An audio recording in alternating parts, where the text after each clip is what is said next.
कत्तलीसाठी जाणाऱ्या गोवंशाची सुटका. विश्व हिंदू परिषद बजरंग दलाचे सहकार्य.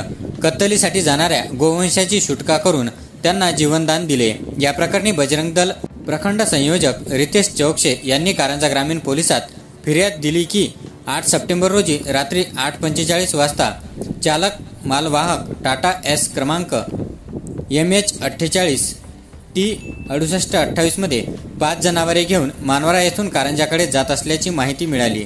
त्या आधारावर गिरडा फाट्याजवळ संबंधित वाहन अडवून वाहनाची पाहणी केली असता त्यामध्ये एकूण 5 गोवंश जातीचे गोरे आढळून आले.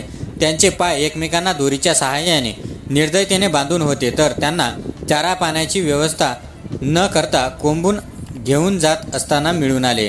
अशा आशयाच्या फिर्यादीवरून कारंजा ग्रामीण पोलिसांनी मोहम्मद अतिक अब्दुल गफ्फार वय 39 राहणार दर्ग्याच्या मागे मंगरुळपीर यांच्याविरुद्ध प्राण्यांचा छळ प्रतिबंधक अधिनियम व महाराष्ट्र मोटर वाहन नियम 1989 नुसार गुन्हा दाखल केला आहे.